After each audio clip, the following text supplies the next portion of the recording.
আসন্ন জাতীয় সংসদ নির্বাচন ঘিরে সারা দেশে বৃহস্পতিবার থেকে শুরু হয়েছে প্রার্থীদের আনুষ্ঠানিক প্রচার। এটিকে কেন্দ্র করে দেশজুড়ে নতুন করে আলোচনায় এসেছে আইন শৃঙ্খলা পরিস্থিতি। নির্বাচনী মাঠ সক্রিয় হওয়ার সঙ্গে সঙ্গে সংঘাত, সহিংসতা, অবৈধ অস্ত্রের ব্যবহার এবং অতীতে লুণ্ঠিত পুলিশের অস্ত্র পুনরায় ব্যবহারের আশঙ্কা করছেন সংশ্লিষ্টরা।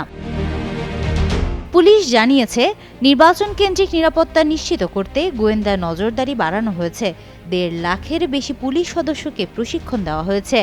নির্বাচন সংশ্লিষ্ট রাজনৈতিক দলগুলোর সঙ্গে যোগাযোগ জোরদার করা হয়েছে। মাঠ পর্যায়ে ইতিমধ্যে ড্রোন ব্যবহার শুরু করেছে পুলিশ সহ অন্যান্য বাহিনী।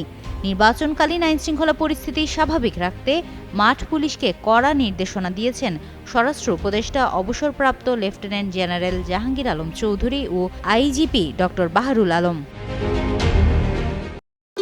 ভবিষ্যৎ হোক নিরাপদ, বিনিয়োগ হোক বিশ্বস্ত, আর আমার পছন্দ সল্ট বে।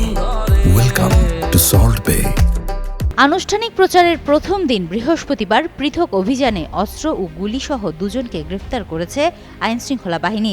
রাজধানীর শ্যামপুর থেকে 2টি অবৈধ পিস্তল, 4টি ম্যাগাজিন ও 21 রাউন্ড গুলিসহ অস্ত্র ব্যবসায়ী আজগর আলী ভোলাকে গ্রেফতার করে ডিবি পুলিশ।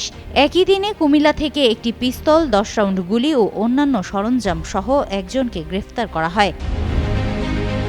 নির্বাচনী নিরাপত্তা নিয়ে স্বরাষ্ট্র উপদেষ্টা অবসরপ্রাপ্ত লেফটেন্যান্ট জেনারেল জাহাঙ্গীর আলম চৌধুরী বলেন, এবারের নির্বাচন হবে অবাধ, স্বচ্ছ, নিরপেক্ষ ও শান্তিপূর্ণ।